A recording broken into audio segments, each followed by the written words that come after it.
Buenas tardes. Empezamos la tarde con dos mesas redondas. Son dos mesas redondas de activistas. A diferencia de la mañana y de parte de lo que hubo el día de ayer, donde eran más académicas, mesas académicas, hoy nos vamos a centrar en cómo aterrizamos todo lo que se ha discutido en estos 2 días desde el activismo y qué respuestas da el activismo a estos temas. En concreto, la mesa de hoy, el objetivo de la mesa de hoy es explorar los malestares masculinos y el victimismo y cómo esos malestares y ese victimismo están siendo instrumentalizados por la derecha y la ultraderecha, ¿no? Y qué respuesta podemos dar desde los movimientos feministas o de hombres por la igualdad a este tema, ¿no? Tenemos 4 personas que son representantes de ellas mismas y también de asociaciones feministas o profeministas o de hombres por la igualdad. Luego ya si queréis especificar desde dónde os ubicáis, pues bueno. Al final tenemos de todo a Oriol Ginés, que es psicólogo y presidente de la asociación Conexus. Conexus es una asociación que nace hace 14 años. Es de las primeras asociaciones que trabaja el tema de la igualdad y los hombres, en sobre todo temas de prevención de violencia y trabajo con hombres perpetradores de violencia y también sobre paternidades.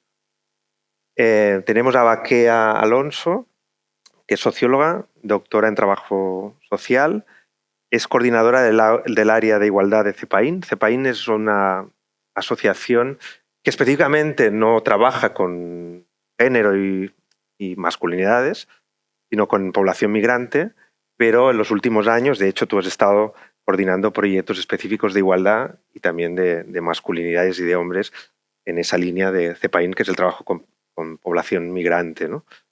A Lionel Delgado, que es doctor en sociología, investigador, formador y divulgador en temas de masculinidades, feminismos y antifeminismos, y también recientemente estás en la Asociación Homes para la Igualdad, Homes Igualitaris. Y Miguel Lázaro, que es licenciado en Historia, ex cooperante, tiene un máster de Relaciones Internacionales, título en especialista de masculinidades, miembro del comité directivo de Men Engage Europa y de Men Engage Iberia. Me he olvidado decir que Baquea también es de Men Engage Iberia, que es una plataforma de entidades o de asociaciones y entidades de hombres por la igualdad o por profeministas, ¿no? Y también cofundador y vicepresidente de Masculinidades Beta, y también estás en AIGE como socio. Todos los saraos. Está en todos los tinglaos habidos y por haber. Bueno, vamos a empezar. Un poco la idea es, supongo que hace un tiempo oísteis esta encuesta que salió, que tuvo bastante calado en la sociedad, se habló bastante, ¿no? Del CIS, donde decía que el 44% de los hombres españoles y el 50 de estos, el 50 y casi el 52% de los jóvenes decían que se habían llegado demasiado lejos con la igualdad, ¿no? Y que ahora los hombres eran los perjudicados por el feminismo, ¿no? O otro dato que salía en este mismo estudio, el 15% de los jóvenes se declaraban como antifeministas, ¿no? Entonces es un poco el punto de partida, ¿no? de este debate, ¿no? Pero bueno, antes de entrar en la materia, sí que me gustaría preguntaros cómo veis el panorama de los movimientos feministas, del movimiento de hombres por la igualdad, en este contexto en el que estamos,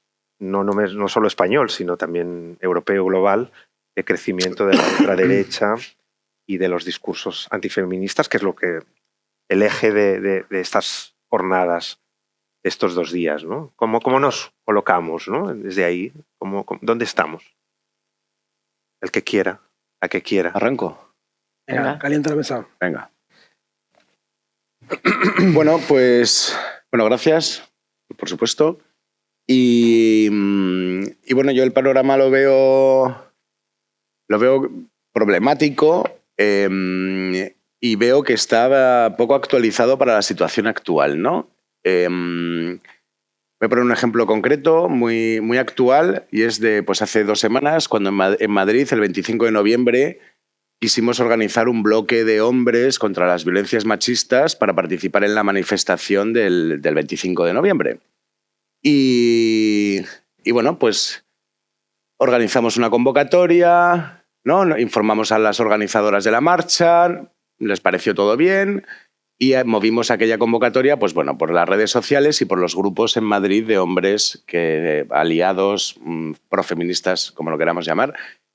Y bueno, pues estuvimos 2 semanas moviéndolo, que para lo habitual era como un gran triunfo, ¿no? Que en otras ocasiones esto lo dejamos para el día anterior y luego vamos 2 gatos.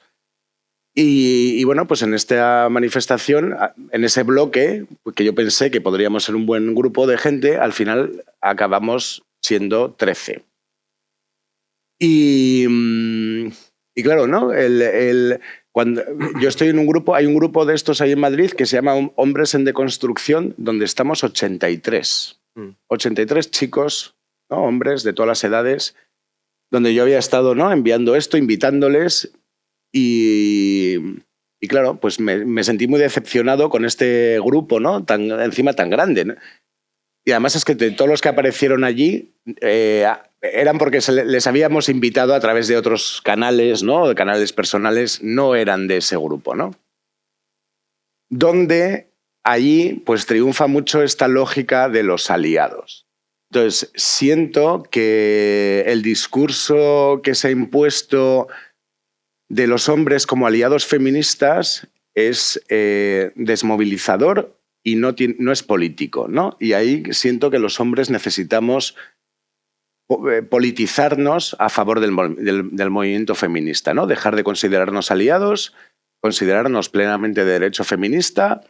El comunismo no tiene aliados comunistas, el anarquismo no tiene aliados anarquistas. ¿Eres anarquista o no lo eres? ¿Eres comunista o no lo eres? Pues creo, ¿no? Un poco lo mismo con el movimiento feminista. Que entiendo los riesgos de la participación de los hombres en el movimiento, entiendo las prevenciones, pero creo que estamos en 2024, ya no es 2018.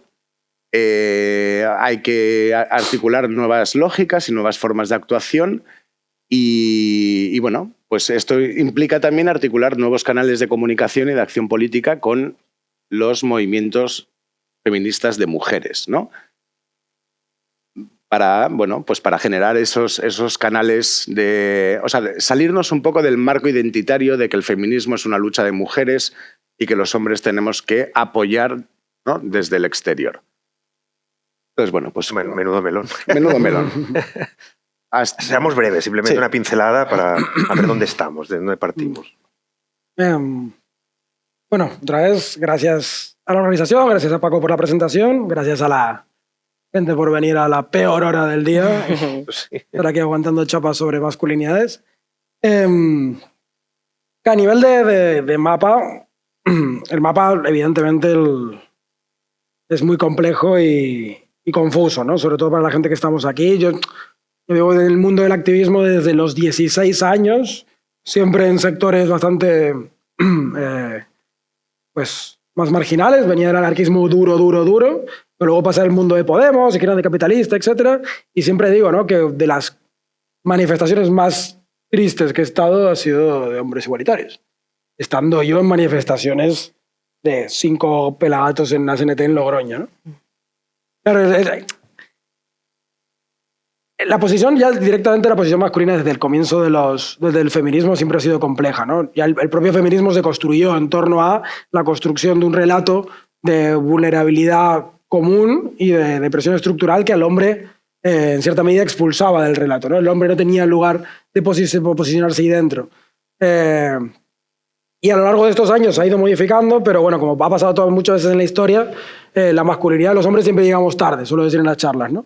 Y siempre llegamos tarde, en tanto que cada oleada feminista, la preocupación por los hombres y las masculinidades, viene cuando el feminismo ya empieza en una fase de ruptura o de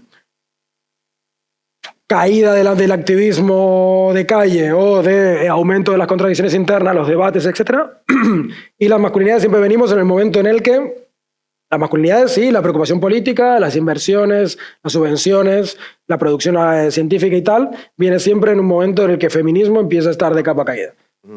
Y esto pues supone un grandísimo, supone varios problemas, pero el que más me interesa, ¿no? Es que normalmente siempre que tenemos este momento de estrellato, de protagonismo político-cultural, tendemos a tener el mismo debate en torno a la despolitización, porque claro, ¿qué pasa cuando se vuelve de moda las masculinidades y el debate de los hombres cuando el feminismo entra en ocaso? Es que empiezan a aparecer pues ciertos revivals de ciencias, esencializaciones masculinas, empieza a aparecer una preocupación por los hombres desligada del concepto de patriarcado, desigualdad estructural, etc., ¿no? Y es lo que está pasando hoy en día, ¿no? Siempre nos pilla un poco a pie cruzado. En realidad nunca hemos sabido muy bien cómo estructurarlo y eso en torno al campo de activista, ¿no? Luego al campo del target, ¿no? Del consumidor de este tipo de discursos, siempre ha sido una especie de cosa súper incómoda. Los hombres no saben muy bien de qué les hablamos, desde dónde les hablamos y qué se espera de ellos, ¿no? Y claro, es una cosa que sí me preocupa, y con esto acabo, porque si no empezamos a hablar de esto. Es la tendencia que hemos alimentado en cierta medida a polarizar las posturas masculinas, ¿no? Que esto ha aumentado y ha alimentado muchísimo la confusión y el barro, ¿no? Que en cierta medida, y esto se nota mucho cuando trabajas con chavales jóvenes, que yo me dedico también a temas de chavalería joven, que es como el barro más complicado de abordar, ¿no? Esta idea de que cualquier postura que no sea puramente feminista, que vete tú a saber qué significa eso para los hombres, termina siendo antifeminista, ¿no? Y no hay una especie de término medio, que es precisamente lo que apuntan todas las encuestas, que los hombres tenemos un cacao mental muy importante respecto al feminismo, y que si nuestra postura respecto al feminismo es confusa es porque creemos que el feminismo de ahora no es lo que era antes, o sí que entiendo lo de la desigualdad, pero así no, o mira, yo no soy feminista, pero mira, sí que yo creo que mi madre, pues está bien que vaya a trabajar, que mi padre se responsabilice en los cuidados, etcétera, ¿no? Hay una especie de interregno interno, una especie de abanico enorme que es el gran porcentaje de posturas posibles para los hombres, y que a nivel de campo, por vete a saber qué, lo podemos debatir en este ratito, no hemos cuidado lo suficiente, ¿no?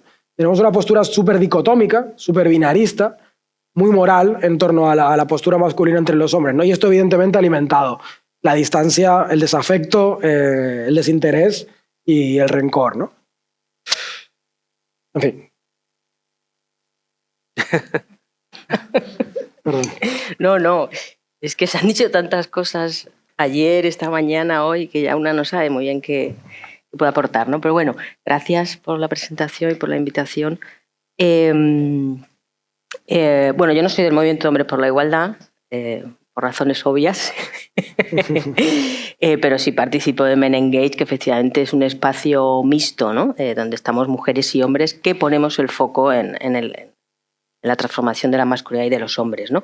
Claro, yo hablo, como en la presentación que hizo Paco, yo hablo desde la intervención social. Mi experiencia desde hace pues, más de 20 años es en una ONG donde desarrollamos proyectos de intervención en el campo de las migraciones o en general lo que tiene que ver con la cohesión social, ¿no? Y es desde ahí donde a mí me surgió el interés, ¿no? Por qué pasaba con los hombres. En ese sentido, yo me he sentido siempre como muy libre, ¿no? O sea, que es verdad que desde el feminismo, ¿no? Pues hay... Creo que cada vez menos, ¿no? Cada vez hay más mujeres más mujeres feministas interesadas en poner el foco en los hombres también, ¿no? Pero bueno, ha habido debates y dilemas, ¿no? Y está toda esta cosa de, bueno, bastante tenemos con lo nuestro como para además ocuparnos de ellos también, ¿no? Pero desde la intervención social es verdad que yo ahí me he sentido como muy libre, ¿no? Porque estaba justificado en la medida en la que, oye, para mejorar la vida de las mujeres con las que yo trabajo necesito intervenir también con los hombres, ¿no? Entonces ahí se han entendido siempre muy bien y la verdad es que en ese sentido he tenido poca polémica, ¿no?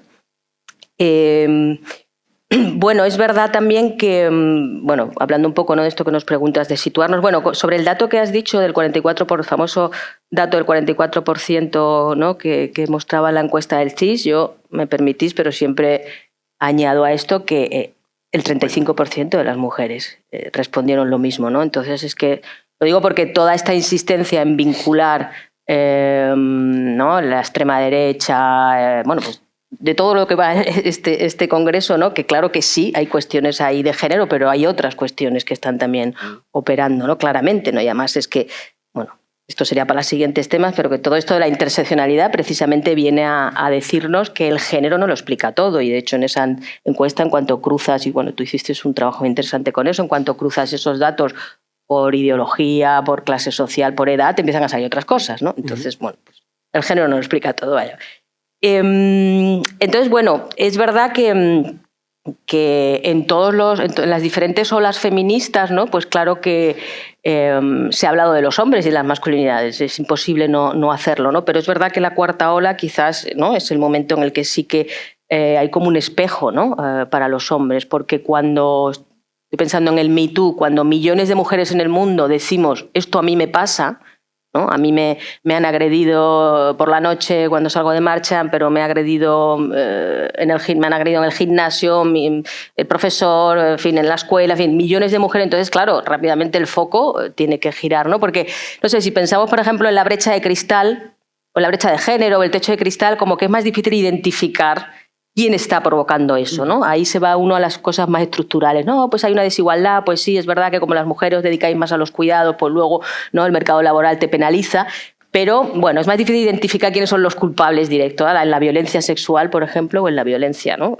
Es que, oiga, ¿quién está provocando? ¿Quién está provocando todo este dolor, ¿no? Y todo este daño, ¿no? Entonces yo creo que ahí, aparte de otras cuestiones, pues pone el foco en los hombres y las masculinidades de una manera clara, ¿no?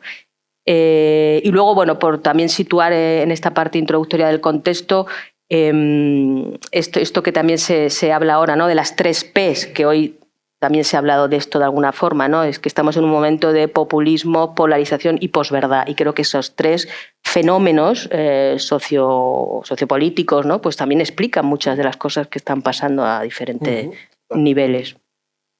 Lo dejo ahí por ahora. Bueno, yo no he podido estar estos 2 días. Lo podré ver cuando esté grabado, así que entiendo que se han dicho muchas cosas en las mesas anteriores, pero no repetir algunas de ellas. Así que iré un poco a la experiencia más cercana de nuestra entidad y de lo que está significando el trabajo con hombres, ¿no? Desde ahí, y entonces decir cómo estamos, ¿no? Mi sensación es un poco de agotamiento de las prácticas y las iniciativas que se han hecho con los hombres hasta ahora, en términos de que, como bien decía Miguel desde el principio, es un fracaso, ¿no? Es decir, y ya no es 1 o 2, son muchos, ¿no? Y que te encuentras muchas veces cuando se hacen las cosas de una determinada manera, también hay que decirlo, ¿no? Creo que hay una serie de prácticas y de maneras de dirigirnos a los hombres que realmente no están funcionando y no sirven, ¿no? Y en nuestra experiencia, ¿no? Estamos revisando cuáles son las que realmente funcionan y cuáles son las que realmente hacen que los hombres, como mínimo, se muevan o promuevan algún cambio, ¿no? Entonces, nosotros que venimos de trabajar en violencia con hombres agresores, con hombres que habían cometido violencia, nuestra experiencia quizá es de que realmente esto ha funcionado mejor que, en cambio, motivar a hombres que están por la igualdad a posicionarse, a manifestarse, ¿no? Muy al contrario de lo que pensábamos hace 15, 20 años cuando empezamos. La gente pensaba, no vendrá ningún hombre a atenderse, nadie pedirá ayuda por esto. En cambio, nuestra experiencia es que los servicios de este tipo, que se han cerrado mucho y quedan muy pocos, son el Ayuntamiento de Barcelona, sí que funcionan y sí que realmente llegan muchos hombres que se atienden por estos problemas. En cambio, las convocatorias, digamos, si lo ponemos así en términos de lo que diría Rasfunk, ¿no? de la posición de los hombres respecto a la violencia, ¿no? En el otro extremo vemos muy pocos hombres que estén dispuestos a liderar o a ponerse, ni siquiera a posicionarse en ese sitio. Entonces eso nos tiene que hacer un poco también replantear en qué estamos dedicando los esfuerzos. Yo recomiendo este este pequeño libreto de Rasfang que tenemos en Conexos, que lo tradujimos, y leerlo hasta el final. Y habla mucho también de esto, ¿no? De que a veces ponemos muchos esfuerzos también en intentar contrarrestar a los que están en contra, y quizá deberíamos ayudar a los que están en contra, lo suelto ahí. Y por otro lado, no dedicamos mucho tiempo a animar o a motivar a los que pueden hacer un cambio, sino que más bien les exigimos o les echamos en cara o así es como yo siento, ¿no? que se están haciendo las cosas muchas veces, ¿no? De que, oye, pues tú si mínimamente eres de... ¿no? Si no eres, como decía también Leonel, si no eres antifeminista, pues oye, ya vete a la manifestación, haz todo esto, ¿no? Tiene un proceso previo de qué me está pasando. Entonces, yo creo que mi sensación es de replanteamiento de estas políticas, ¿no? Y de estas prácticas, no diría solo políticas, sino prácticas, porque políticas no ha habido dirigidas a hombres, muy poquitas, ¿no? Casi excepcionales en estos últimos años, pero sí para las que se tengan que hacer y para las prácticas que tengamos que hacer desde las asociaciones y desde las iniciativas que hagamos, poder revisar eso, ¿no? Poder revisar lo que ha funcionado y lo que no, y después, si queréis, ya hablamos más en concreto de nuestras experiencias de lo que ha funcionado o no, pero en términos generales sería eso, de revisión y de cambio de estas prácticas. Bueno, no sé si hay un poco de pesimismo. No. Es donde estamos, ¿no? No. Pero, o realismo, ¿no? Bueno, vamos a entrar un poco en materia, ¿no? ¿De qué hablamos cuando hablamos de malestares masculinos? ¿Es legítimo que los hombres se puedan sentir mal por determinados temas? ¿Cómo ha reaccionado el feminismo ante estos malestares masculinos? ¿Los reconocen? Y cómo se pasa del malestar al victimismo, ¿no? Pues son dos conceptos totalmente diferentes, ¿no? Y yo creo que este es un tema... Bueno, yo como psicólogo, ¿no? Porque nos has presentado como activistas, pero en términos de lo que hacemos en Conexos, sobre todo es, ¿no? También desde la psicología, y como psicólogo sería absurdo pensar que los hombres no sufren o no tienen malestares. Sería absurdo. Si alguien lo ha pensado alguna vez, pues efectivamente ha sido sobre todo aquellos que han pretendido que los hombres sean fuertes, autosuficientes, ¿no? Y de alguna manera rechazar esos malestares implicar, verificar esta idea de que los hombres no necesitan ayuda o que no padecen, ¿no? Eso ya de entrada. La cuestión es, ¿no? Y eso entramos ahí en si los hombres pueden ser víctimas del patriarcado, como Bell Hooks apunta, ¿no? En términos de que este malestar ha sido muchas veces en forma de violencia, de destrucción, de guerras, etcétera, sobre todo hacia las mujeres, pero también hacia otros hombres, y por tanto el foco ha sido, ¿no? Estas otras víctimas, digamos, secundarias del problema principal, que era el malestar y el sufrimiento de los hombres y el afrontamiento que hacen de este sufrimiento. Y esa es un poco la separación, ¿no? Incluso en aquellos hombres, entiendo, que se presentan como victimizados, no como víctimas, sino me están pasando cosas porque yo soy víctima y no se me reconoce. Incluso en esos hombres yo entiendo que hay algo de sufrimiento, ¿sí? Detrás de esa máscara masculina ¿no? De reivindicación, incluso antifeminista y tal, hay algo de sufrimiento, algo de malestar. Cuestiones que, vuelvo a decir, no hemos sabido, ¿no? Cambiar suficientemente la sociedad con nuestras, ¿no? intervenciones, con nuestras políticas, para que ese malestar pueda ser vehiculado de una manera sana, de una manera igualitaria e incluso reconocida. Creo que ese es el caso, ¿no? Reconocido este malestar que está y esta es afección que hay también de muchos hombres con el sistema, digamos, patriarcado, el sistema capitalista también, con el sistema actual, ¿no? ¿Tío? Me parecen muy súper interesantes las preguntas, pero esta no estaba donde las que pasaste. Así que bueno, Sí. Estaba. Sí. Estaba así. Pues no, esto no me la leí. Que improvise un poco, no sé qué dónde me va a llevar esto. Así que en cierta medida, primero me preocupa o me llama la atención más bien el momento también en el que estamos de hiperpreocuparnos por el malestar y esta deriva, ¿no? A ver cuánto tiene de profecía autocumplida, en tanto que terminamos construyendo y dando legitimidad a una posición que hace 3 años no era tan grande, ¿no? Habría que reflexionar un poco sobre el papel de los medios que han ido teniendo en la construcción, en el lobo, ¿no? Al final, la cosa es que me pregunto a veces si bueno, yo aparte de doctor de sociología, soy filósofo y me encanta como deporte abrazarme y liarme con los conceptos, ¿no? El propio noción de malestar, esta vuelta constante que estamos teniendo últimamente sobre el malestar y el malestar y el malestar, creo que en cierta medida nos termina desviando de una pregunta. Quizás la pregunta tiene algo más, porque todos sabemos la respuesta. Pues la de ultraderecha sabe capitalizar mucho mejor los malestares de lo que hemos hecho la izquierda, no sé qué, ¿no? Y no me termina de convencer porque si fuese tan fácil, todo lo que estamos haciendo tendría que tener un tipo de efecto y no lo está teniendo para nada, ¿no? En cierta medida me hace pensar cuál es la contracara del malestar sería la ilusión.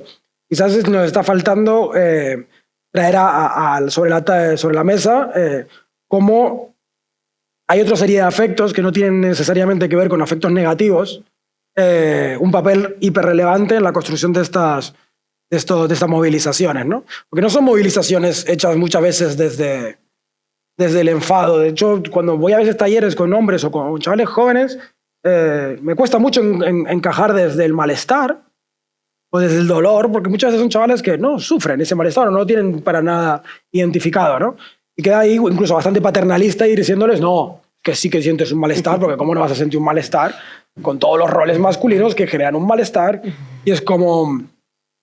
Al final hay una especie de incomunicación brutal donde queremos convencerles de que un rol masculino le aporta un malestar que quizás no está ahí, ¿no?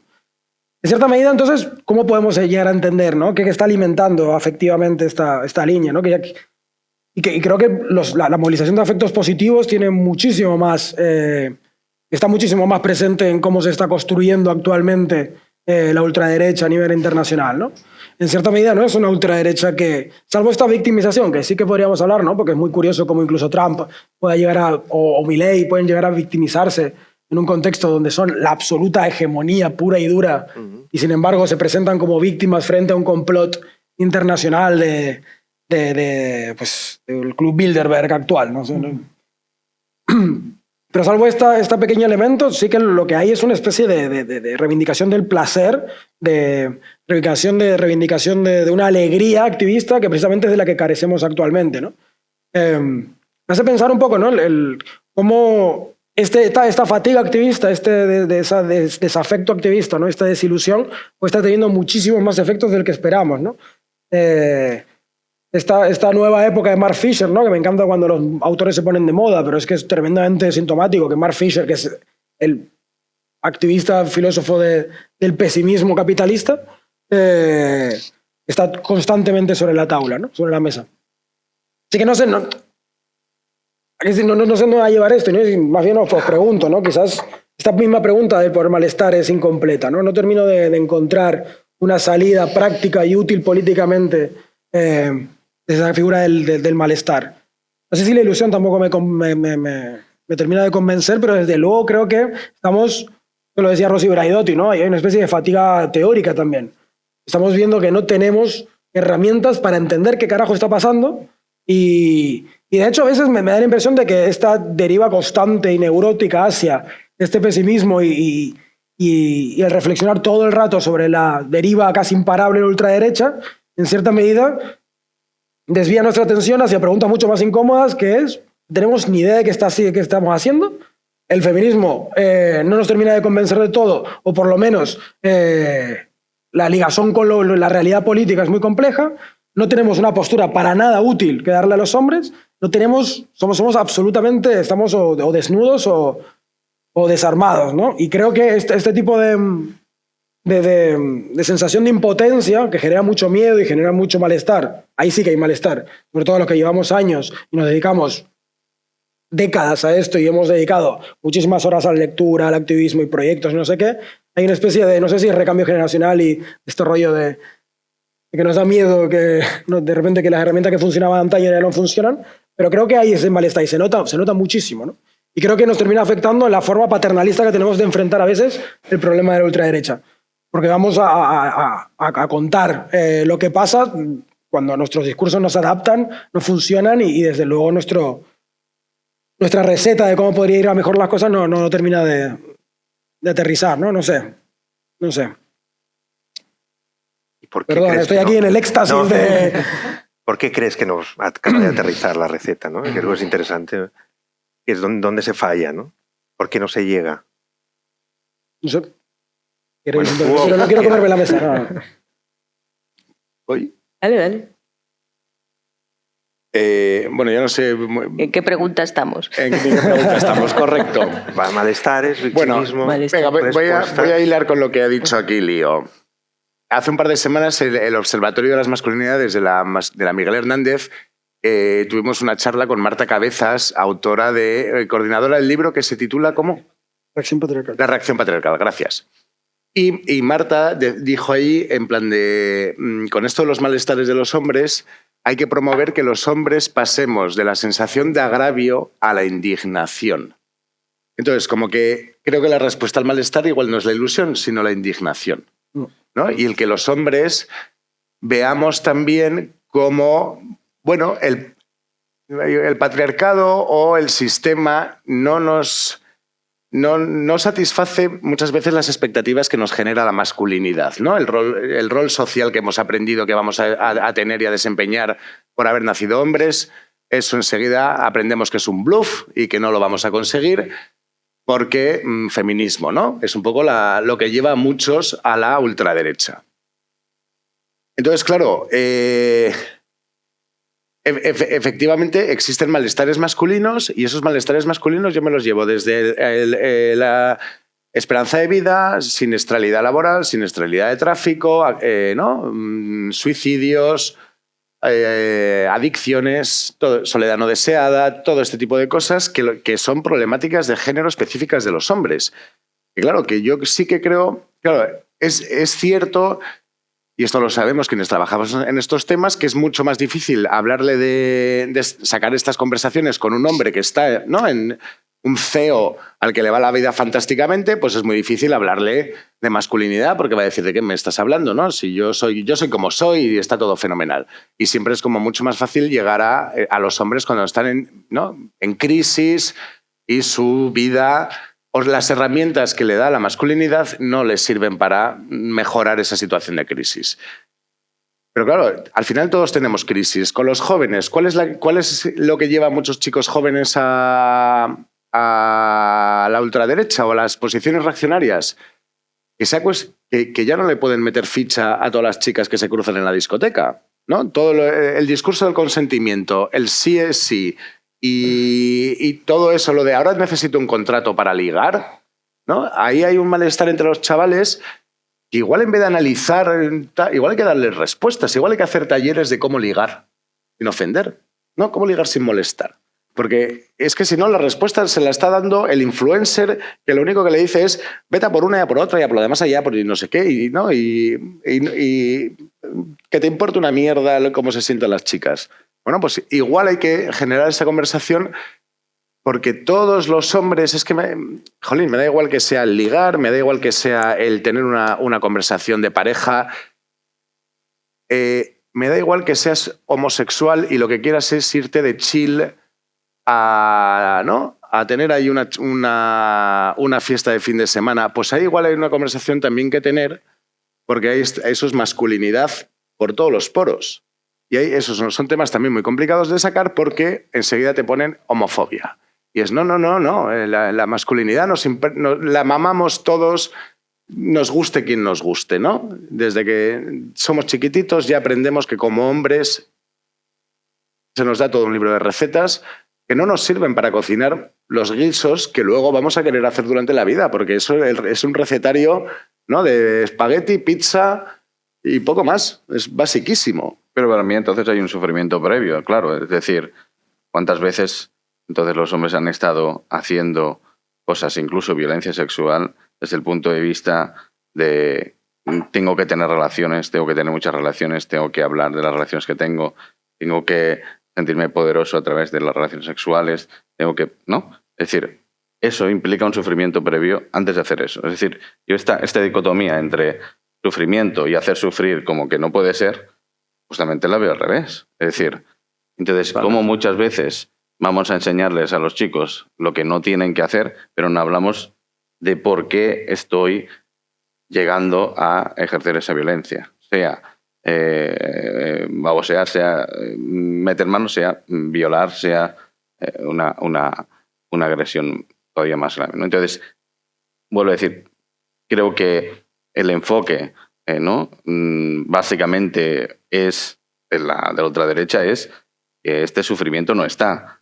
Justamente cuando dicen que capitalizan el sufrimiento, no lo capitalizan, lo tapan, lo niegan y dicen, no, el sufrimiento te lo ha generado esa que te está diciendo que esto está mal, que no sé cuántos, pero no van al origen.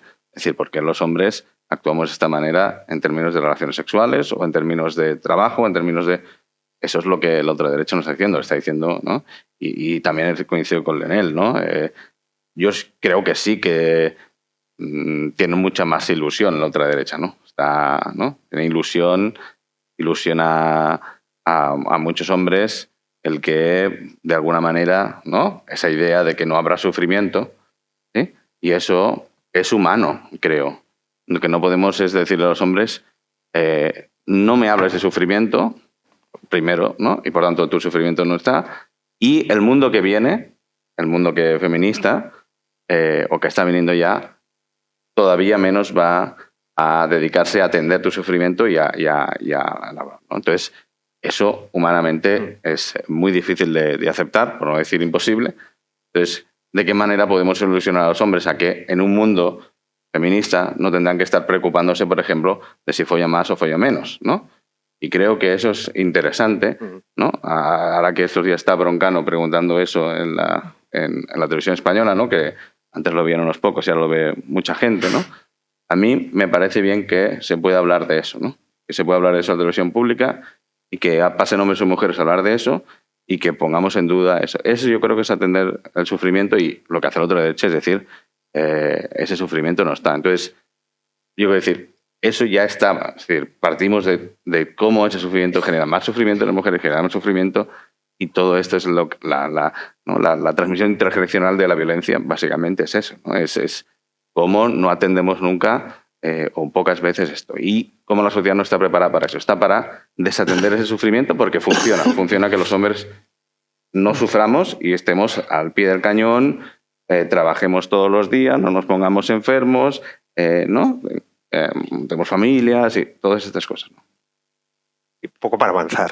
No, para introducir. Una cosa ¿Sí? sobre esto, solo no, que pensaba un poco, a ti que te gustan los conceptos también y esto, Muchísimo, ya lo sabes. que igual usamos hemos usado malestar, sufrimiento y vulnerabilidad. Y yo creo costes también se han y hablado. costes. Y no sé si es todo lo mismo, ¿no? Porque los malestares, ¿no? Tenía yo por aquí, además, por reivindicar también a mujeres feministas que sí que se han ocupado de los malestares masculinos, ¿no? Esto no es nuevo, ¿no? Por ejemplo, Olivia Tena, ¿no? En México ella distingue entre los malestares que ella dice provocadas por los hombres que se resisten a los cambios o aquellos que por el contrario quieren cambiar, ¿no? Entonces de ahí se derivan también dos tipos de malestares distintos, ¿no? Pero luego la vulnerabilidad, por ejemplo, o las necesidades que puede tener, no sé, un hombre migrante o un hombre con adicción, etcétera, etcétera, pues no sé si esos son malestares o son, bueno, pues un ciudadano que necesita atención a sus necesidades, ¿no? O sea, no sé, bueno, creo que es otro tema, ¿no? Y antes has mencionado a Bell Hooks y yo también la reivindico. Fijaros, además, os voy a leer un pequeño párrafo, nada muy, muy cortito, ¿no? Pero donde ella dice que la idea de que el dominio sobre las mujeres reporta siempre privilegios y beneficios a los hombres es parte del adoctrinamiento masculino que debe ocultar todos los fracasos, aquí otra palabra, y malestares que el patriarcado también les provoca, ¿no? Y bueno, y desde luego es interesante no ver cómo precisamente han sido las mujeres, sobre todo negras, ¿no? Pues estoy pensando también en Angela Davis, en Mara Viveros, en Patricia Hill Collins, las que han hablado más de los malestares masculinos, ¿no? O de las vulnerabilidades, no sé, porque, ¿no? Porque precisamente ellas en algún momento se han sentido pues, más afines a sus compañeros hombres negros en las luchas antirracistas, por ejemplo, que con el feminismo blanco, ¿no? Entonces, bueno, ahí siempre también... Entonces, desde luego, ¿no? Estas autoras como que han puesto bastante ahí el foco, ¿no? Bueno, Paco, sigamos. ¿Y quieres decir algo? No va a ser cortita, así que espero la siguiente pregunta. Si no pasamos al victimismo... Vale, pues puede ser. Intenta ser un poco ayudo luego. No, pero sí, no quiero interrumpir. No, a ver, la idea es que también la derecha, y la ultraderecha especialmente, ha utilizado ese discurso del victimismo de los hombres también son víctimas de la violencia, del feminismo, etcétera, ¿no? Y parece ser que eso está teniendo cierto éxito.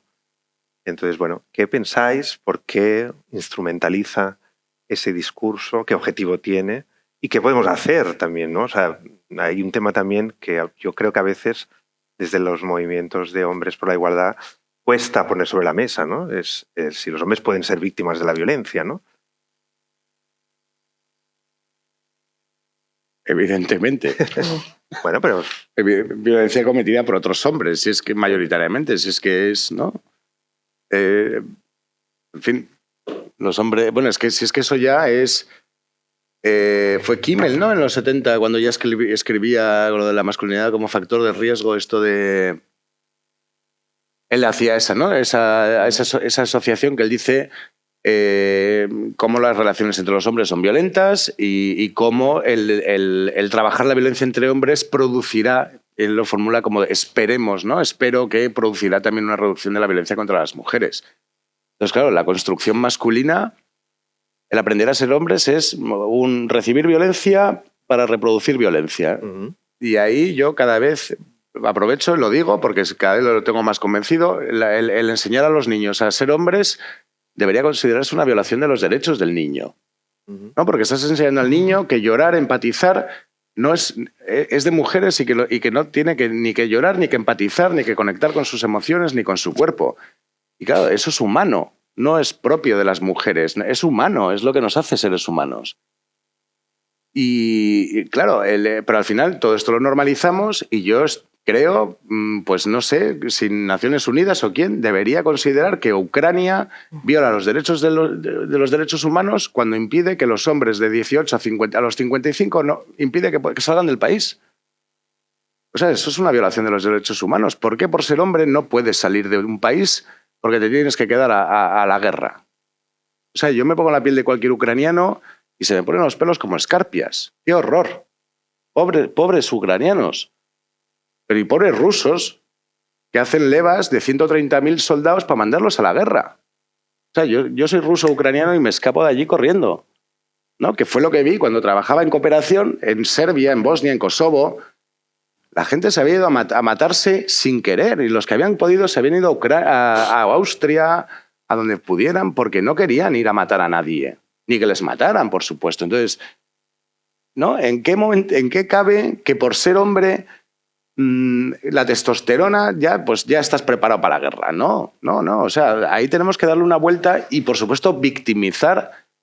O sea, yo creo que todos los hombres que estamos aquí nos tenemos que victimizar. Tenemos que un día sentarnos aquí a llorar y a contar la mierda que nos pasamos cuando teníamos 5 años, 6, y reconocer eso. Porque hemos aprendido a ser hombres a base de sufrimiento y de violencia. Todos los que estamos aquí. Y eso hay que reconocerlo, ¿no? Y es como que creo que es como un primer paso y darle importancia. No decir, bueno, tampoco es para tanto. No, eso es lo que te enseña la masculinidad, que tampoco es para tanto. ¿No? Y ahí yo sí que creo que el victimizarnos, otra cosa es el uso partidista y torticero que hace tal y que luego además tiene un efecto perverso y es cuando salen canales feministas, ¡ay, pobrecitos los hombres, que a ellos también les violan! ¿Qué pasó cuando Ayuso, ¿no? Sacó aquello y yo en algún medio progre, que no voy a mencionar porque no me apetece, pero salió allí alguna mujer feminista diciendo, pobrecitos, que a los hombres también les violan? Pues sí, señora. Y como te rías de ellos... ¡Hala! Otro chorrón de hombres a votar a la derecha. Si no reconoces el sufrimiento de los hombres por ser hombres, ¿no? Entonces es como, vamos a tener un poco de cuidado. Bueno, ya me bajo revoluciones. Porque es que me pongo aquí, me indigno, me paso del agravio a la indignación. A mí lo que me llama la atención es cómo la victimización no funciona de este otro lado. Porque lo llevamos años haciendo, intentando victimizar justamente a los hombres desde en los costes que hemos pagado por ser hombres, etcétera, etcétera, ¿no? Me hace pensar cómo a veces... Me hace pensar muchas cosas, a ver si me organizo. Claro, la figura de referentes. El referente creo que lo hemos ya analizado de mala manera, o por lo menos tenemos un cacao mental en torno a la cuestión de los referentes importante, ¿no? Referente etimológicamente viene de referro, que viene de coger de la mano y acompañar. Es un acompañar. No es un mostrarse desde el otro lado de la frontera y decir, mira, oye, estoy ven aquí, mira qué fácil es o qué difícil es, pero mira, ven aquí, ¿no? Tiene más que ver con un coger de la mano y por lo tanto tiene más que ver con un proceso pedagógico donde hay errores, donde hay fracasos y la otra persona puede verte. De hecho, si entendemos la vinculación afectiva que existe entre los chavales con peña como Ibai, es que esta gente tiene un pie dentro de la casa de Ibai, en tanto que les acompaña afectivamente. Ahora Ibai, por ejemplo, está en el proceso de adelgazamiento y está con el transformación corporal, no sé cuánto, ¿no? Hay una especie de permeabilidad de estos referentes para con la persona con la que hay una relación de referencia que con nosotros no pasa. Esto lo hablábamos antes en la comida. El tema de cómo los pavos que hablamos desde las masculinidades lo hablamos desde esa especie de púlpito igualitario diciendo, venga, chavales, venid aquí, esto es lo correcto. Y no tanto en hablar, oye, la he liado, mira que la liada que he hecho y cómo me ha costado años deshacer esta liada, ¿no? Esto por una parte, ¿no? La cuestión creo que cuando intentamos hacer esa victimización, creo que también además hay un problema conceptual de fondo, ¿no? Que tiene que ver con, a ver si me explico bien. El rol, creo que la teoría de los roles fue descartada, o por lo menos fue debatidísima críticamente en los estudios de masculinidades en los 90, por finales de los 80. Los roles no son una buena metáfora para poder explicar lo que pasa con el género. Porque el rol tiene esta cuestión de que es una metáfora teatral donde hay una especie de rol en el que me meto o que me fuerzan a meterme y hay una especie de verdad última aparte de ese rol, ¿no? Yo no soy el rol, yo soy algo más. Esta metáfora es inútil, no tiene que ver con el género no funciona así. El género no es una especie de máscara que me puedo quitar, sino que el género es el propio hilo que me teje. Yo soy el género. Y desde luego, cuando iniciamos un proceso de revisión o reconstrucción de género, pasa por un desmantelamiento de lo que soy. Y eso creo que a veces, a nivel de trabajo personal, no lo tenemos en cuenta. Estamos pidiéndole a la peña que pueda deconstruir los privilegios como si fuese una cosa que no pusiese en jaque la propia personalidad de la persona, ¿no? Como no podemos hablar desde fuera del género, porque el género es el hilo que nos teje, nuestro trabajo en cierta medida está muy truncado. Estamos hablando desde fuera del género, intentando enseñar una verdad última a los hombres que tiene que ver con, oye, espabilad, porque mira lo que os pasa y no os estáis dando cuenta. Que creo que viene en cierta medida por un paralelismo del proceso que han realizado las mujeres desde la posición feminista, pero que no es lo mismo. Es muy distinto poder hacerte consciente de las opresiones que has vivido y que te han forzado a una serie de malestares literales, porque las mujeres sí que han vivido una serie de malestares muy bestias. Este tipo de mensaje es muy diferente cuando se intenta trasladar totalmente copiado a la experiencia masculina, donde los obstáculos epistemológicos son absolutamente distintos, donde incluso el concepto de si soy parte o no del problema, el hombre es parte del patriarcado, es el soldado que lo ejecuta, es el patriarcado, es una víctima del patriarcado, es decir, posiblemente este esquema argumental no funciona, ¿no? Así que estamos queriendo hacer o generar un proceso por parte de los chavales y los hombres desde el otro lado de la frontera, diciéndoles más o menos por dónde ir, sin tener en cuenta que posiblemente hay unos obstáculos absolutamente imposibles de superar por parte de ellos, que tienen que ver con pues, una cuestión epistemológica, ¿no? De fondo. Claro, esto creo que tiene un poco de base a la hora de poder entender cómo no funciona la victimización para los hombres, cómo puede llegar a funcionar para las mujeres. Es decir, estamos queriendo copiar a veces procesos cognitivos desde el feminismo, como por ejemplo los grupos de hombres, que ya sabe que no funcionan, o que sí que tienen algún tipo de interés, pero para igual hacer que 5 hombres sean más feministas, pero no tiene un sentido político de cambio cultural y de cambio de estructuras. Y sin embargo seguimos copiando estrategias porque parece que por ahí, pues también porque no tenemos referentes, estamos absolutamente perdidos y solamente nos queda fijarnos ahí, ¿no? Pero bueno, en fin. Uf, eres optimista. Igual te falta una siesta, ¿no? Tomo 2 cafés. Estoy nervioso, me voy a comer la mesa. Oriol, la vaquea, ¿queréis decir? Bueno, yo con lo mío, que es que, bueno, cuando decía antes que en esa encuesta del CIS, ¿no? También el 35% de las mujeres decía que el feminismo había llegado demasiado lejos. A mí eso me preocupa particularmente. A vosotros preocupará lo del 44%, pero a mí lo de las mujeres también me preocupa mucho, ¿no? Porque además la derecha también está dirigiendo un discurso hacia las mujeres y la ultraderecha, ¿no? O sea que yo creo que ya hemos dicho bastantes veces esto de que Trump lo votan los hombres, de que la ultraderecha en el mundo casi todo, bueno, que el tanto por ciento, bueno, bien, pero también hay muchas mujeres que están votando ahí, ¿no? Entonces yo creo que esto, y además es que la derecha y la ultraderecha sabe que no le salen sino los números, es decir, que estos son números, entonces pues para que les hagan las cuentas también las mujeres tenemos que votarles, en parte, ¿no? Y fijaros si ya hay, de hecho, por ahí he leído yo algunas investigaciones, ¿no? sobre pues, figuras como Meloni o Le Pen, ¿no? Marie Le Pen, ¿no? Que tienen un discurso ahí, incluso podría ser un poquito feminista en algunas líneas que tiran, ¿no? De hecho, Marie Le Pen, por ejemplo, no se ha posicionado nunca en contra del aborto, incluso lo ha llegado a defender en algún momento, ¿no? Y bueno, ¿no? Entonces ahí los guiños son continuos, ¿no? Pensaba también, no sé si habéis visto un documental, que tiene ya, es del año 21 yo creo, que se llama Regreso a Reims. ¿Os suena? ¿No? Pues buscarlo por ahí. Es un documental francés donde... Regreso a Reims. Reims es una ciudad.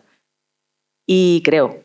Y bueno, pues es un director que ficciona la pregunta que se hace a una chica acerca de sus padres, que habían sido siempre obreros, votantes del Partido Comunista y acaban votando a Le Pen, ¿no? Entonces ella dice, ¿esto cómo puede ser? ¿No? Esto necesito entenderlo, ¿no? Y bueno, el documental, además, fijaros, yo lo vi en el 21 cuando todavía estábamos un poco viéndolo desde la barrera, ¿no? Lo de la extrema derecha aquí todavía no acababa de llegar y estábamos así como diciendo, uy, madre mía, ¿no? Esto que viene. Y una de las cosas que, bueno, en un momento esta chica le pregunta a su madre, oye, mamá, pero tú, ¿cómo es posible que hayas votado a Le Pen padre en aquel momento, en su día, ¿no? Que además, no sé, tú siempre has sido feminista, o por ejemplo el tema del aborto, ¿no? Y dice, porque Le Pen padre está en contra del aborto. Y dice, pero yo no le voto por eso. Me pareció maravilloso, ¿no? Porque también nos creemos que el voto, bueno, eso ya lo sabemos, ¿no? Pero que es una cosa como racional, claro, concreta, que uno lo hace por esto y pues no, hay razones miles. Y dice, no, pero yo no le voto por eso. Entonces, también hay mucha gente que está votando a la ultraderecha a saber por qué. Quiere decir que hay muchos elementos que están ahí, ¿no? No solo pues eso, ¿no? Entonces, bueno, nada. Que yo lo decía también, perdón, un votante de Bolsonaro, entrevistaron a Peña de Bolsonaro y uno de los pavos, que era pues un tío homosexual del colectivo y tal, le preguntaron, oye, ¿por qué carajo vas a votar a Bolsonaro si está llamando a masacrar por la calle, ¿no? Y él decía, es que aparte de gay, soy ciudadano brasileño y tengo miedo por las calles y quiero que maten a los ladrones. Y aparte de gay, es que las identidades son muy complejas, ¿no? Como los votantes latinos a Trump. También. O a muchas mujeres también que votaron. Entonces, estos hombres que piensan que se les está dejando atrás, ¿no? En su discurso, estos 44%, el que sea, ¿no? Que opinaba que el feminismo ha llegado demasiado lejos, que se les está dejando atrás, ¿cómo se dialoga con ellos, ¿no? Desde el feminismo, porque siempre que se ha hecho pues, actos, antes lo comentabas, ¿no? Una manifestación o talleres o que no son forzados, que no es una clase, te vienen 4 y los 4 sensibilizados. Pues todos estos hombres, que es la mayoría, que además está aumentando el discurso victimista, ¿cómo dialogamos con ellos? ¿Qué estrategias utilizamos para intentar explicar de una manera pedagógica más adecuada que la igualdad del feminismo también les beneficia, ¿no? Que un poco sería la idea, ¿no?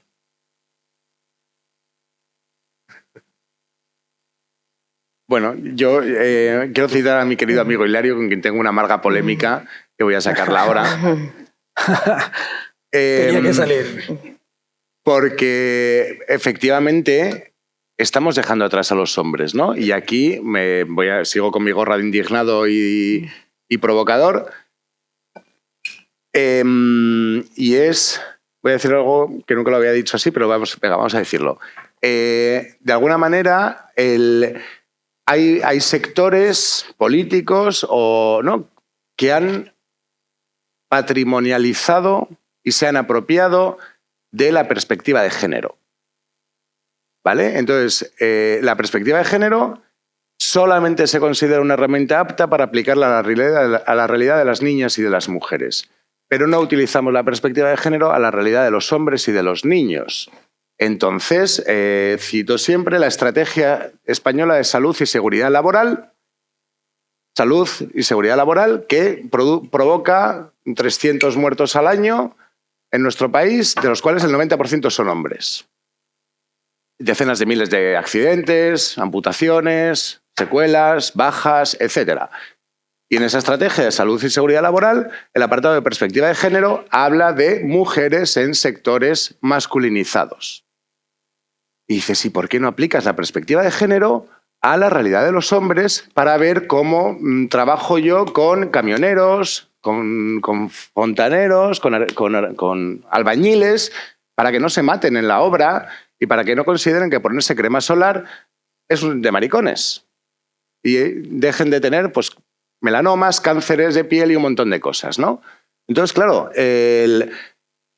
tengo yo esa línea de investigación que presentamos en Enzimas Cigual hace un par de años, que tú estabas en la mesa, con qué ofrecen los partidos políticos a los hombres.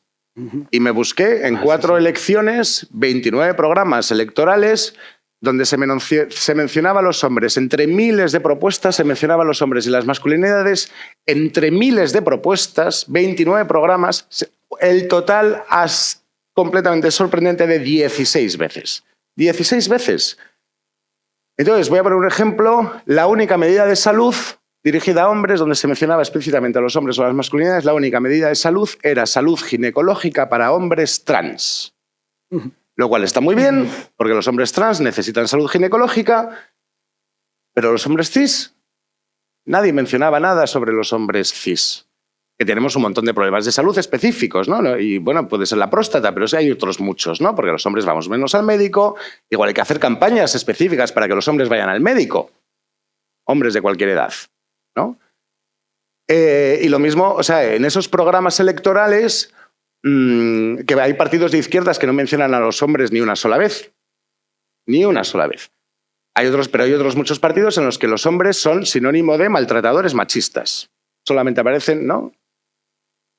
Los hombres es como solamente hay medidas para hombres porque somos potenciales maltratadores o privilegiados que no cuidamos de nuestros hijos y familias, ¿no? Entonces dices, claro, pues igual hay que buscar otras estrategias para, pues eso, para que no haya hombres que se sientan que todo el mundo les deja atrás y que solamente hay políticas para las mujeres en toda su diversidad y riqueza, ¿no? Porque en esos partidos sí que se habla de las mujeres rurales, empresarias, mujeres jóvenes, mujeres lesbianas, mujeres racializadas, mujeres de todo, ¿no?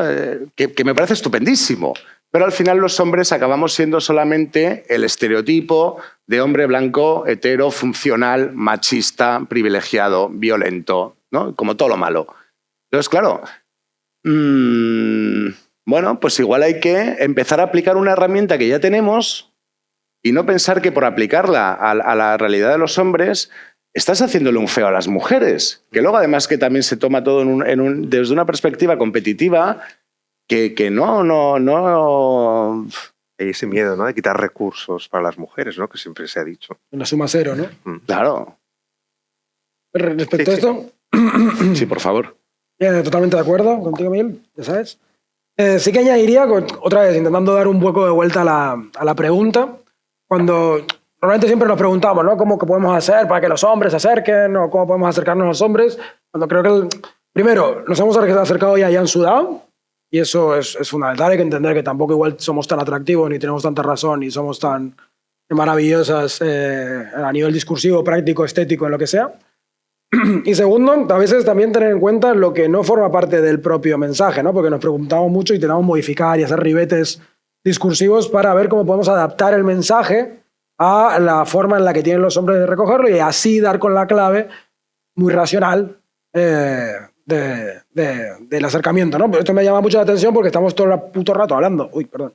Estamos todo el rato hablando de educación emocional, pero luego cuando hacemos una educación absolutamente racional. No tenemos en cuenta para nada la cuestión afectiva que tiene que ver con el género, cuando la vinculación que hay con el género es fundamentalmente afectiva, no tanto racional. Pero bueno, la cosa es que lo que rodea la pregunta, lo que rodea al mensaje, lo que rodea la comunicación que tenemos con los hombres son un montón de elementos que tienen que ver con la geopolítica, que tienen que ver con la política de redes, que tienen que ver con la economía. Cuando me hace mucha gracia que estemos todo el rato, jodido rato, hablando de la politización de los discursos de las masculinidades, cuando aquí no politiza nadie nada. Porque lo que tenemos como respuesta a todo para los hombres es el discurso ético de hay que modificar el comportamiento individual. Y cero, por ejemplo, esto lo decía Alicia Valdés, ¿no? Hace un par de días en una entrevista que hizo en Carne Cruda. No tenemos una propuesta de lo que es una alternativa antifascista masculina. No hablamos de antifascismo. Aquí hablamos de compromiso, corresponsabilidad y coeducación. No hay nada de antifascismo. No hay una propuesta anticapitalista para los hombres. No hay una propuesta pues, radical a nivel político. ¿De dónde está la politización si no hablamos de estas cosas? Porque además cuando vamos a Milei, cuando vamos a Bolsonaro, cuando vamos a Laje, etc., no son discursos fundamentalmente masculinos. Son discursos fundamentalmente neoliberales, ultraderechistas y masculinistas, entre otras muchas cosas, además de negacionistas de la violencia de género, son negacionistas del cambio climático, etcétera, etcétera. Y nuestra postura, nuestro mensaje es fundamentalmente en torno a los cuidados, la corresponsabilidad y la coeducación. Y no tenemos ni idea de confrontar políticamente, porque somos lo que nos dedicamos a esto, no estamos en las manifestaciones anticapitalistas. No estamos en la lucha por la vivienda digna, no estamos conectando las masculinidades con la lucha por el alquiler, ni por el cambio climático, etc.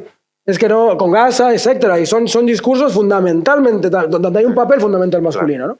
Esa politización tiene que venir por una conexión de luchas que no se está dando, ¿no? Y esto, ¿la pregunta cuál era?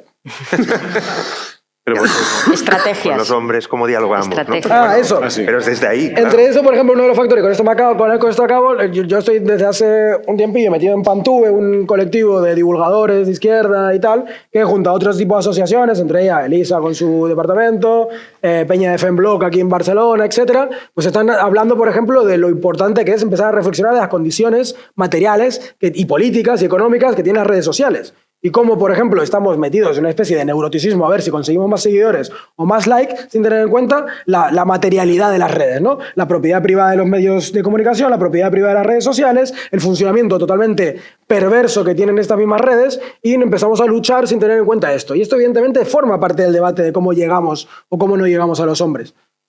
Porque es precisamente quizás exigiéndole responsabilidad a YouTube y su mierda de algoritmos que terminan promocionando unos discursos sobre otros o pidiéndole responsabilidad a otro tipo de entidades como Meta o el nombre que queramos darle, quizás tiene que ver con el no llegar a la peña que no llegamos, ¿no? Y sin embargo es otro tipo de cosas que no está metida en el debate. No creo que es fundamental conectar luchas y salir un poco de este ombliguismo masculino donde pensamos que si ofrecemos esa felicidad de ser buenos padres y buenos hombres, los hombres se van a acercar a la lucha por la igualdad. Cuando estamos viendo que no funciona. Quizás tiene que ver con reivindicaciones de otro corte, ¿no? O con vernos en otro tipo de movidas. Pero yo creo que esa es una segunda fase. ¿Cuál es la primera? La primera es escuchar el malestar, porque si tú vas a los grupos de padres, justamente es una cosa que sí que ha funcionado. Ahora que decías, que no ha funcionado. Los grupos de hombres no. Los grupos de padres sí que funcionan. Y cada vez tenemos más hombres también que piden ayuda psicológica, que son hombres hiperresponsabilizados, hombres que lo quieren hacer bien, hombres que están sufriendo porque el trabajo no permite cuidar ni a los hombres ni a las mujeres. Entonces, creo que es una buena estrategia para llegar a los hombres y después conecten esos hombres con quizá deberíamos trabajar menos, y trabajar menos implica una politización en términos económicos del sufrimiento que están teniendo. Pero es que si no podemos ni siquiera hablar del sufrimiento y le hacemos ya todo el proceso y ya lo ponemos delante de una pancarta, como antes decíamos, a favor de unas condiciones... Bueno, vamos a hacer todo el proceso porque uno de los problemas que creo que hay es que ese sufrimiento no se ve, ese sufrimiento está tapado. No sé si tú decías bien, claro, el género es lo que nos hila, pero nos hila muchas más cosas y por tanto no es que esa máscara exista de verdad, pero sí me la creo.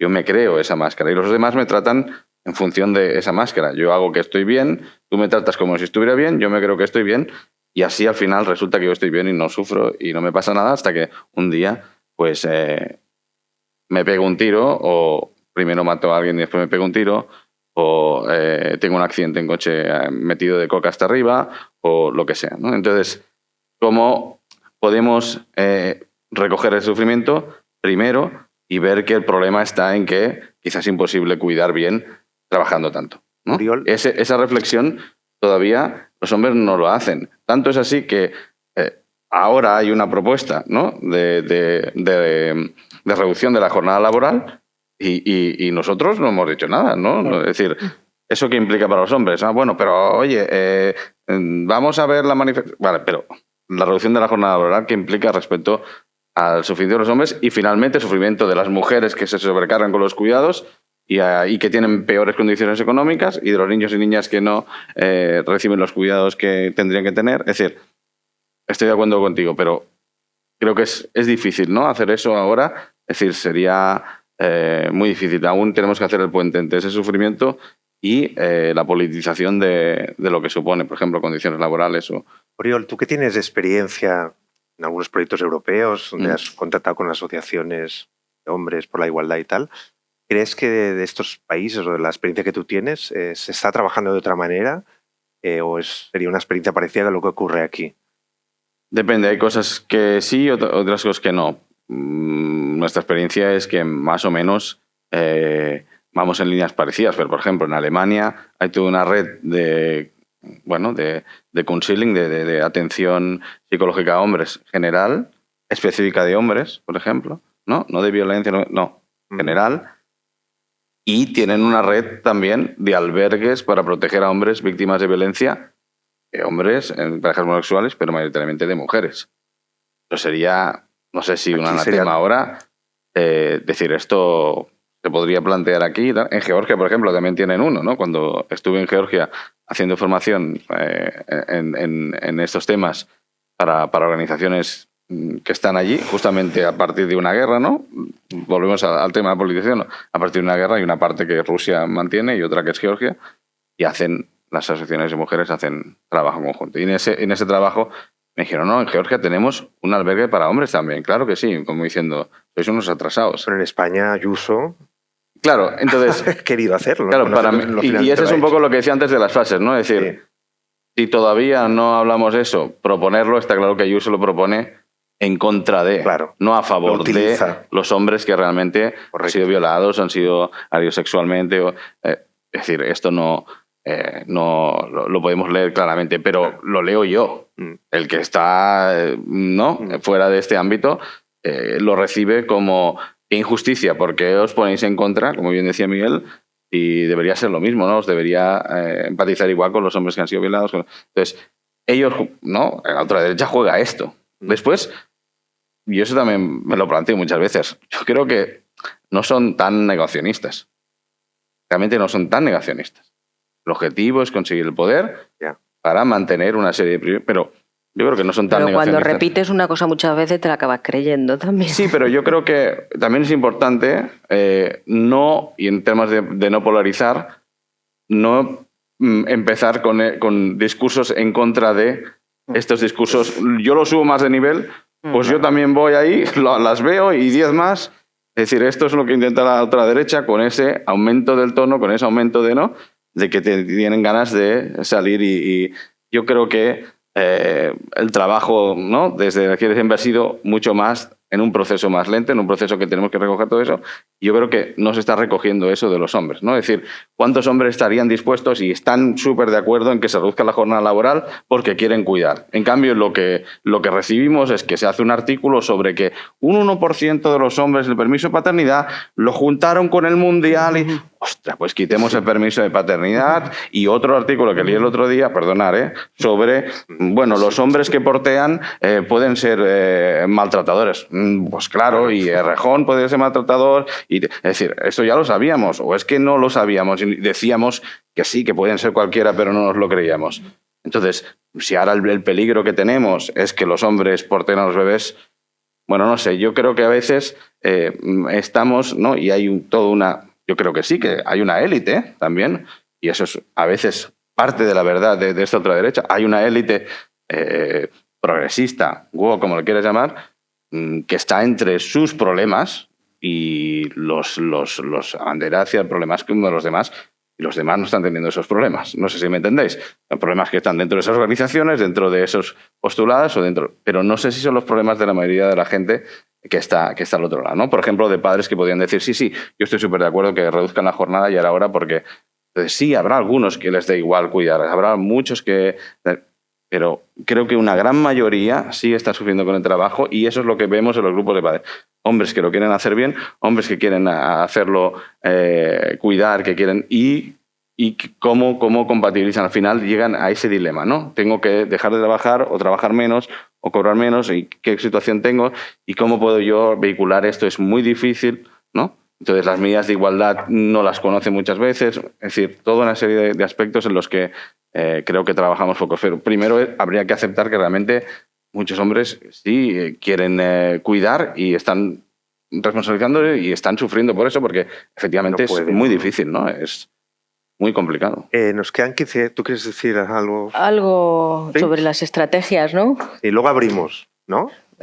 ¿Sí? Sí, sobre la parte de estrategia, que es del único que yo sé, en realidad. O sea, lo que más me he dedicado, ¿no?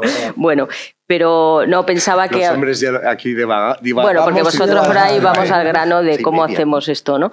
Y bueno, las clasificaciones a veces sirven, ¿no? Muchas veces sirven, de hecho, ¿no? Y como metemos muchos temas, ¿no? en la olla, cuando estamos hablando de intervención con hombres y de trabajo de transformación de la masculinidad, a mí me gusta una clasificación que hace el Consejo de Europa en un documento, además, hace el año pasado, ¿no? Donde dice, bueno, cuando vamos a trabajar con hombres, pensemos que en el fondo es otra manera de decirlo, del continuo de Rasfang, ¿no? De la implicación de los hombres en la igualdad o la prevención de la violencia, ¿no? No todos los hombres están colocados en el mismo lugar, obviamente en relación a la igualdad, ¿no? Entonces, pensemos en los hombres como obstáculo para la igualdad y eso requerirá una serie de estrategias, una serie de metodologías, pero si pensamos en los hombres como agentes de cambio, obviamente eso requiere otro camino y un tercer nivel que sería ver a los hombres como víctimas o afectados, ¿no? Por la dominación masculina. Entonces esas tres patas, ¿no? Nos podrían ordenar la intervención. Y si podéis poner una diapositiva que tenía por ahí, porque... Sorpresa. Sí, hablando de intervención, muy brevemente, porque a mí, por trasladaros qué hemos aprendido de la intervención, ¿no? Y cosas que más o menos funcionan, ¿no? Entonces, por ejemplo, ver a los hombres como agentes de cambio. Bueno, pues podría ser el ejemplo de este primer material que tenéis ahí, el de Hombres Feministas, cómic. Esto, bueno, pues es un producto que los que estáis aquí lo conocéis porque ya tiene unos años que está en el circuito, ¿no? Pero bueno, aquello fue un intento de visibilizar la historia de hombres que se habían comprometido con la igualdad, ¿no? Entonces, por ejemplo, esto es un mensaje con el que es fácil llegar, ¿no? a los chicos, porque es hablar de los hombres en positivo, más hombres reales, ¿no? Y ¿por qué no? El 8 de marzo, pues cuando se hable de feminismo, decir, oye, pues ha habido hombres feministas a lo largo de la historia y tal, ¿no? Entonces, efectivamente no vas a llegar a todos. El que esté muy en el lado ¿no? En el rojo del diagrama, pues ese le va a importar una mierda lo del cómic de hombres feministas, pero los que están un poco así como, bueno, dudosos, bueno, pues a lo mejor ahí encuentran, ¿no? un enganche, ¿no? Luego la segunda guía que tenéis ahí, del proveedor al cuidador, una travesía posible, esto fue un trabajo que hicimos, tiene ya 3 años esto, con un proyecto del Fondo Social Europeo para trabajar con hombres desempleados, ¿no? Pues, Bajo esta idea, que además esto ya lo dijo Connell hace 20 años, ¿no? De trabajemos sobre las cosas que a los hombres les interesan, ¿no? Entonces, los hombres en situación de desempleo vienen a CEPAIN, es decir, nosotros no teníamos que ir a buscarlos porque están buscando empleo, nosotros tenemos ahí, les proponemos itinerarios de inserción y lo que hicimos con este proyecto fue proponerles un acompañamiento en esa búsqueda de empleo que hacían, pero en paralelo trabajando también temas de igualdad y corresponsabilidad y tal, ¿no? Bueno, esa guía la podéis encontrar. Todos estos materiales están en la web de CEPAIN, en un apartado que hay de publicaciones, os la podéis bajar. Y además esta guía en concreto tiene una parte más teórica, ¿no? De, bueno, pues básicamente cuál es la relación de los hombres con el empleo y qué significa el desempleo para los hombres y cómo ahí hay una oportunidad, ¿no? También lo habéis dicho, ¿no? Los momentos de crisis como una oportunidad para el cambio. Y luego tiene una parte más de metodológica, de dinámicas grupales y tal, ¿no? Es verdad que lo digo siempre, no es que tuviéramos una cola de hombres allí queriendo, por favor, el taller de hombres desempleados, pero bueno, tuvimos 40 hombres en diferentes talleres, en diferentes momentos. Y algo que sí que en el equipo que estuvimos, ¿no? Coordinando este trabajo nos saltó enseguida, que os va a parecer una obviedad, pero yo creo que hay que tenerlo siempre en cuenta, es los cambios estructurales. Es decir, a estos hombres les estábamos diciendo, sí, tú tienes que encontrar, estupendo, yo te acompaño a buscar trabajo, pero también te tienes que corresponsabilizar, tienes que ir a por el niño al colegio, tienes que poner la lavadora, oye, la violencia y tal, ¿no? Y digo, bueno, ¿el mercado laboral está preparado para eso? Es decir, claro. No, las mujeres ya lo sabemos. Mujeres ya lo sabemos que no es posible, de hecho, ¿no? Si no es a costa de, ¿no? de tu tercera jornada, de problemas de salud y demás. Entonces también, bueno, pues le estamos vendiendo un pescado a los hombres que no es real porque se tienen que dar cambios también en los otros niveles para que los hombres efectivamente puedan cuidar. Y con esto tampoco se trata de desresponsabilizar a los hombres, que hay una parte, que yo también lo digo muchas veces, que los privilegios, como tú dices, son estructurales, pero levantarte de la mesa y limpiar los platos no necesitas gran deconstrucción de la masculinidad, te levantas y friegas, ¿no? Entonces, bueno, son las dos cosas, ¿no? Lo más estructural y lo más individual. Y luego el tercer material que veis ahí es el producto de un proyecto europeo terminado hace apenas unos meses en el que hemos trabajado con menores migrantes no acompañados. Y fijaros, bajo la idea de que estos chicos son víctimas de violencia antes que nada, ¿no? Porque sobre todo, ¿no? El foco también de la ultraderecha, estos chicos son unos violadores y aquí le damos la vuelta y decimos, bueno, estos chicos sobre todo son víctimas de violencia, por lo menos hasta el día que llegan, hasta el día que cumplen la mayoría de edad. Son víctimas en la frontera, ¿no? O el tiempo que hayan estado en el norte de África hasta que cruzan, son víctimas luego del sistema, de cómo les trata, son víctimas cuando están en los pisos de acogida, es decir, que lo normal es que todos estos chicos sean sobre todo, no sé si algún día serán victimarios, algunos, ¿no? Pero sobre todo son víctimas de violencia, ¿no? Y bueno, y de hecho ahí desarrollamos el concepto de masculinidad liminal, ¿no? También esta idea de que estos chavales están ahí, pues en esa frontera, ¿no? Entre ser adultos, ser jóvenes, ¿no? Porque también les pedimos, ¿no? A estos chicos los que se les pide rápidamente es que su proyecto es un proyecto económico, es un proyecto de empleabilidad. Y lo que quieren es cumplir 18 años para ser los proveedores, ¿no? Pero resulta que ese modelo de masculinidad no es el que queremos, ¿no? Entonces, eso como lo encajamos también, ¿no? Uh-huh.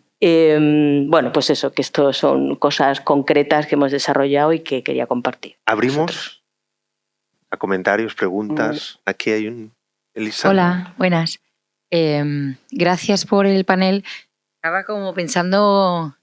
algunas de las cosas que decís, que habéis comentado, o sea, claro, al ser tantas personas desde tantos lugares hablando, como que me cuesta entender dónde están los vacíos, ¿no? Es un comentario y un comentario un poco largo, voy a intentar ser breve. Hay algo, que lo que planteaba Miguel, o lo que planteáis en general de los malestares y el victimismo, ¿no? O sea, estoy intentando entender qué es lo que corporalmente me hace un poco me genera una cierta como distorsión, ¿no? Entonces, Miguel, planteabas, ¿no? O un poco lo que planteáis es que trabajando con el mismo marco, ¿no? Que es el de la igualdad de género, ¿no? O la mirada de género, se pueden abordar los malestares, ¿no? de los hombres. Y luego, pues, hablabas tú específicamente, Baquea, pues de diferentes maneras de hacer trabajo con hombres, ¿no? Pero yo estaba pensando en Didier Fassan, ¿no? Y lo que él llama la moral de urgencia y la moral de preferencia, cuando él se plantea pues, todo lo que sería la moral, la filosofía moral de la ayuda humanitaria, que es a quién ayudas, ¿no? Porque es un poco lo que yo creo que deslizaba Baquea, ¿no? Porque los recursos no son ilimitados, los recursos son limitados. Por eso hay una competencia, ¿no? Entonces, claro, dedicar fondos a cuidar a la igualdad de género. Claro, esto es vale, luego me contestas, pero un poco yo lo dejo planteado para que contestéis, ¿no? Que es como por dónde empezamos, ¿no? Que yo creo que estamos de acuerdo en que son todo cosas importantes y complementarias, pero la cuestión es quién las prioriza. Entonces, claro, por ejemplo, yo que vengo de trabajar violencia de género, violencia sexual, claro, para mí como la preferencia, o sea, lo urgente es que se acabe la violencia, pues voy a querer destinar todos los fondos a erradicar la violencia. Entonces, para mí van a ser legítimos, como política o como activista, lo que sea, dedicar a fondos de trabajo con hombres para erradicar la violencia. O sea, entonces, el problema es que no consigo salir de ahí. O sea, no consigo salir de ese primer paso, aunque sé que lo otro es importante, pero me duele tanto lo primero que me cuesta imaginar el resto del trabajo. Por supuesto, yo, por ejemplo, que trabajé en el este del Congo, sabemos que 10% de las víctimas de violencia sexual en el este del Congo eran hombres. Entonces, en este caso, a mí me parece fundamental el trabajo con hombres en ese contexto porque sabemos que 10% de las víctimas de crímenes sexuales no están recibiendo atención. O sea, tienen lesiones, tienen trauma, tienen problemas de empleabilidad, de tratamiento, etcétera, ¿no? Y luego estaba con el tema del malestar, ¿no? y la victimización. Yo creo que necesitamos separarlos, ¿vale? Yo reconozco, y por supuesto por donde acababa Baquea, ¿no? La cuestión estructural. Hay muchísima violencia estructural sobre los hombres, violencia simbólica, violencia directa de todo tipo, pero la victimización es otra cosa, ¿no? Entonces, nosotros hemos intentado entender qué es presentarse como víctima. Entonces, que tú tengas malestares o vulnerabilidades no significa que seas víctima.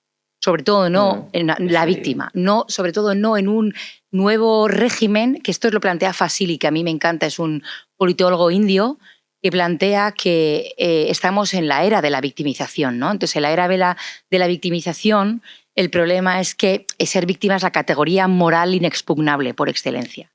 Entonces, el problema, dice Fasili, él se refiere al nacionalismo indio, los hindúes, y cómo se presentan como auténticas víctimas frente a la minoría musulmana, ¿no?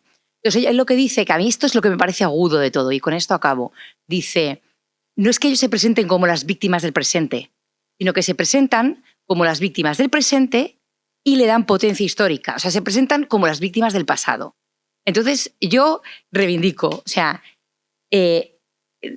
uno, no son las víctimas del presente, y dos, no son las víctimas del pasado.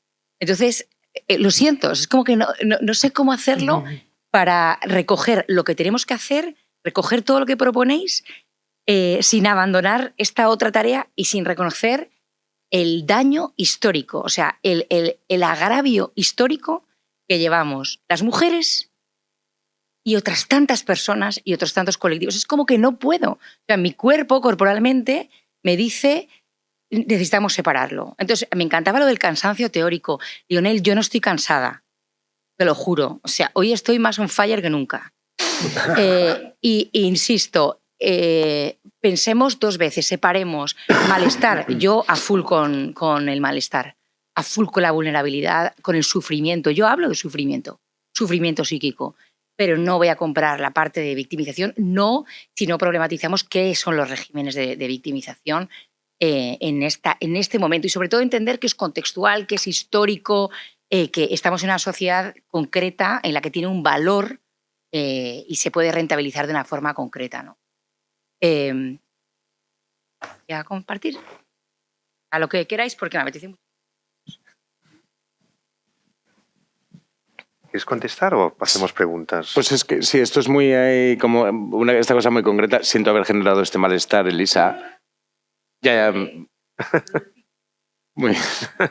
Claro, la perspectiva de género no es lo mismo que la igualdad de género. Y lo que digo es que la perspectiva de género no solo debe servirnos para avanzar hacia la igualdad de género.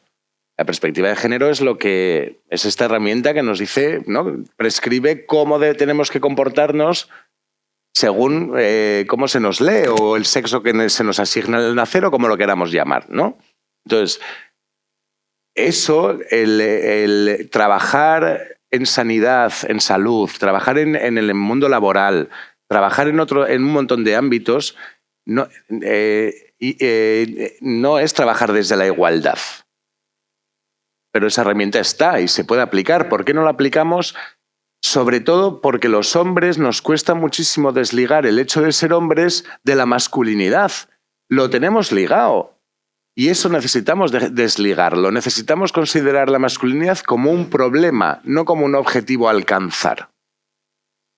¿No? Que ese es la gran enseñanza patriarcal a los hombres, o el gran... ¿no? Eso, lo que aprendemos es que tenemos que ser masculinos o si no, no somos hombres. Entonces, digamos, oiga, ¿no? Que es que ser masculino te genera un problema a ti, a la gente que te rodea, al planeta, al sistema, a la estructura, a todo. Entonces, apliquemos... O sea, yo creo ahí, y hay experiencias muy bonitas, o sea, muy bonitas, muy interesantes y con unos resultados chulísimos, eso de prevención de riesgos laborales, que a través de cuestionar la identidad de los hombres masculina, no solamente reducen los riesgos laborales, sino que luego se comportan de una manera más igualitaria en su casa. Entonces, apliquemos eso a un montón de ámbitos, saliéndonos de lo que es estrictamente de igualdad, porque efectivamente los recursos son insuficientes, hay que dedicar más. Bueno, pues dedícalos desde otros lugares. Pero aplicando esta mirada, y para eso necesitas formar a un montón de gente que está trabajando ahí y que para quienes los hombres son así y punto. ¿Los hombres se matan en la carretera? Pues ¿qué le vamos a hacer? ¿Los hombres se matan en el andamio? Pues es que los hombres son así. No, oiga, no. ¿No? Entonces, va desde ahí, no pretendo... Yo contestando también en trabajo con violencia, ¿no? Que también trabajamos con víctimas, trabajo con víctimas, con niños y niñas víctimas, con madres y también con hombres agresores. Desde mi punto de vista, el término de víctima, ¿no? Que ha sido siempre un tema, ¿no? Debatido también, superviviente, víctima, todos esos temas, en términos de lo que moralmente decías, ¿no? Victimización para mí es otra cosa. Yo creo que los hombres sí pueden ser víctimas del patriarcado. Victimización es que tú haces cosas, ¿no? Justamente para evitar esos daños, ¿no? Esto es lo que intentamos que las víctimas no hagan cuando dejan de victimizarse, entonces se pueden responsabilizar de su vida, de lo que eligen, de lo que les pasa, reconocen que son víctimas, reconocen que alguien les ha hecho daño y que no tiene que ver con que ellas hagan esto o lo otro o le digan de esta manera al agresor esto, ¿no? Esa es la victimización, ese es el daño realmente de la violencia, ¿no? Cuando tú estás victimizado, estás haciendo cosas y pensando desde la culpa normalmente, ¿no? Entonces, cuando tú puedes dejar de hacer eso y te reconoces como víctima, entonces puedes empezar a hacer alguna cosa. Y eso yo creo que los hombres lo pueden hacer. Es decir, no puedo estar quejándome de este sufrimiento, sino decir, este sufrimiento tiene que ver con estas condiciones que tengo, ¿no? Entonces, voy a hacer algo con ellos. Por tanto, para mí, víctima está ligado a la responsabilidad, a tomar responsabilidad, no a la victimización. La victimización es el problema. El problema que tienen las víctimas es la victimización, efectivamente. El que yo merezco o he hecho algo para que tenga este daño, tenga esta consecuencia, tenga este malestar. Entonces, en esos términos, es que entiendo yo que los hombres pueden ser víctimas del patriarcado o víctimas de un sistema o víctimas incluso de violencia directamente, sea de sus padres, sea de sus parejas. Y en términos de separar sobre los cuidados, los malestares, la violencia, tampoco lo veo separado porque en el trabajo que, por ejemplo, hemos hecho en Conexus durante muchos años, ahora hace poco acabamos el proyecto Father Rock y en que también está un poco destriado en el capítulo del libro que sacaréis Beatriz y tú, cómo los cuidados son lo contrario de la violencia. En términos, por ejemplo, pongo un ejemplo muy concreto, los puntos de encuentro. Los puntos de encuentro, sitios donde los papás, ¿no?, van a recoger a los niños que están en una custodia, que tienen un proceso judicial abierto y tal. Normalmente 95% violencia de género. O sea, son agresores. Entonces, ¿cuál es lo que plantea el sistema? Un punto de encuentro. Allí lo recogen, así no ven a la madre, no se encuentran, algunos aunque no tengan orden de alejamiento, ven a los niños y si más o menos se portan bien ahí un tiempo, ya se van para casa con los niños y después ya, ¿sí? ¿Se interviene sobre esos hombres? No. Se los observa, se los mira, se los controla durante 1 hora o 2 y después se van a su casa. Entonces, desde el punto de vista de si quisiéramos hacer un abordaje, y es lo que hemos hecho, ¿no? Formar a estas personas, pero hay que cambiar la normativa para que realmente sobre esos padres se intervenga. Y si tú te pones a intervenir sobre esos padres, entonces tú tienes que intervenir sobre también otros padres que todavía no están en esa situación. Por ejemplo, los padres que están haciendo grupos de padres en muchos de los centros de salud sexual y reproductiva, en que sí que había muchos hombres que querían ir y que han pasado miles de ellos. Si tú planteas lo mismo, esos padres que ya están condenados en un proceso judicial podrían ser cualquiera de estos padres, entonces intervenir con estos padres preventivamente te va a servir para detectar situaciones de violencia. Por tanto, intervenir sobre los cuidados o sobre los filtros de los hombres nos va a servir para detectar y prevenir la violencia. Para mí no está separado. Justamente este sistema hace que lo separemos y que la violencia sea de esos agresores, esos monstruos, esos tipos que ya desde bien pequeñitos eran los agresores. Y no entendemos el proceso por el cual los hombres acaban ejerciendo violencia. Entonces, desde mi punto de vista, está unido, no en el sistema, sino desde nuestra perspectiva, y tenemos que ir uniéndolo, ¿no? Tenemos que ir uniendo eso. Pongo un ejemplo y ya me callo. Ayer Henrich, mi compañero, fue o esta mañana, creo, ayer, fue la jornada sobre la Diputación y que presentaban su plan de gobierno desde Igualdad, desde el Departamento de Igualdad. Y hablaban, y los municipios tienen una comparativa sobre la ejecución de políticas de igualdad. Bueno, pues esa comparativa que hacen todos los municipios de la Diputación de Barcelona decía que dedican los ayuntamientos un 0,5% a la igualdad. A ferias y congresos, 0,3%. ¿Cuánto dedicaban a policía municipal? Lo máximo, 10%. ¿Cuántos problemas de los que se encarga la policía municipal tienen que ver con los hombres, con la violencia y con lo que los hombres hacen, el tráfico, lo que decían, no sé cuántos? 10%, 0,5%. Entonces, en términos incluso de recursos, el problema es esa parcialización. Es decir, la Guardia Urbana es una cosa, atención a violencia es otra, igualdad es otra, ¿no? No. Es que estamos dedicando mucho dinero a la policía, cuando si lo dedicáramos a trabajar quizá una parte con los hombres, podríamos reducir muchísimo ese presupuesto y dedicarlo incluso a más recursos para las mujeres o para la igualdad, ¿no? Entonces, vuelvo a decir, yo creo que a veces no estamos parcializados, estamos parcelados. Cuando haces un trabajo más amplio te das cuenta de estas conexiones, ¿no? Y que realmente hay un interés por separar esto, ¿no? Por decir, ¿no? La policía municipal se encarga de los malhechores, estos son los papás que van aquí y estos son, ¿no? Es decir, no tienen nada que ver, son gente diferente cuando realmente no es así, ¿no? O sea, que es un problema de comunicación porque victimización es una cosa para las psicólogas, victimización es otra cosa para los procesalistas y penalistas, y victimización es otra cosa diferente para politólogas, sociólogas, sociología política. Claro, yo no estoy hablando de victimización, ¿no? Que es el proceso de victimización que sufre una persona, sino estoy hablando del ejercicio como político, esta presentación como víctimas en este sistema, ¿no? En un sistema político concreto. Interesante este autor, dentro de esta mirada más política, casi, ¿no?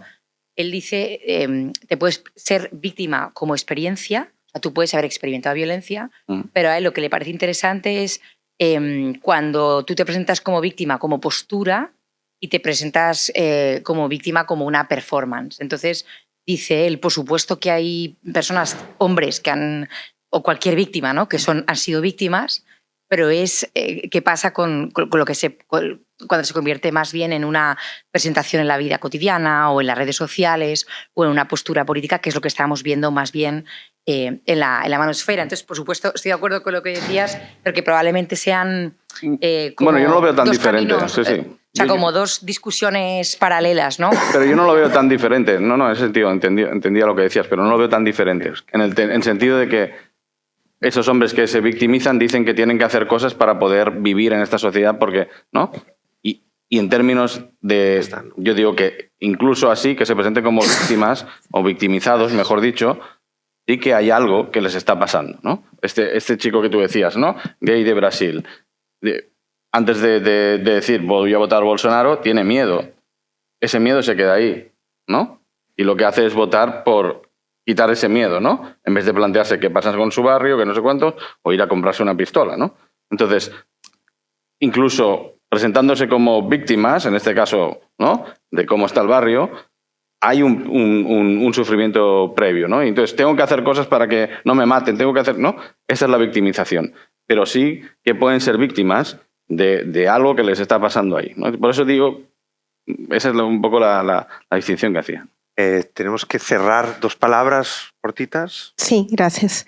Yo no sé lo que voy a decir, realmente es una reflexión en la que no sé si estoy de acuerdo yo conmigo misma tampoco. Es como, claro, todo el tiempo estamos hablando de hombres y mujeres y es verdad que hay características específicas y problemáticas específicas seguramente de los hombres y condiciones de las mujeres, pero también hay cuestiones estructurales como hemos hablado todo el tiempo. Entonces yo me pregunto si no puede ser un paso o una aproximación, en algunos casos, el colectivizar problemáticas que tenemos en común, ¿no?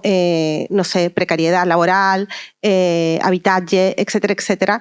Porque, y hablo de nuevo porque trabajo con jóvenes, hablo más sobre todo con generaciones nuevas en que hay condiciones estructurales, interseccionales, que nos dejarían cambiarían el foco del enemigo, ¿no? Porque todo el rato estamos construyendo el enemigo en binariamente, ¿no? En oposición. Pues la enemiga son las mujeres que nos están robando el trabajo, que ahora no quieren ligar, que yo qué sé, ¿no? Y a lo mejor no nos damos cuenta que juntas tenemos un enemigo en común, ¿no? Y bueno, no sé, es una cosa a la que le da vueltas. De la misma manera, perdón, lo último.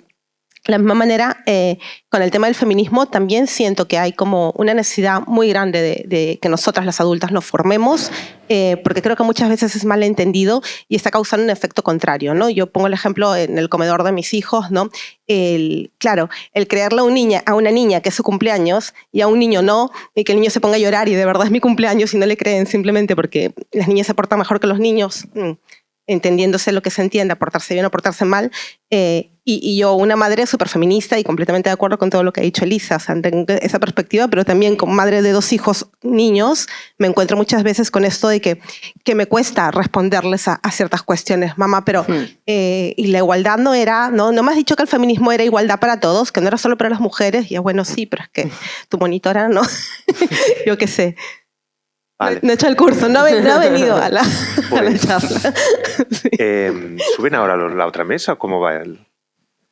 ¿Hay un descanso? descansito. Pues si queréis podemos Como seguir. todos, O sea, que- No, porque yo tengo que coger un autobús. Ah. No podemos.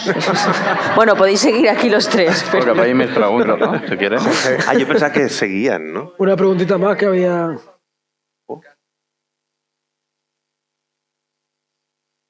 Sí, igual podemos... No, están aquí todo el mundo, ¿no? Pero Jorge... Jorge había pedido la palabra, ¿no? ¿No? Venga, lavabo. Hay que ir al baño, Gracias. sí.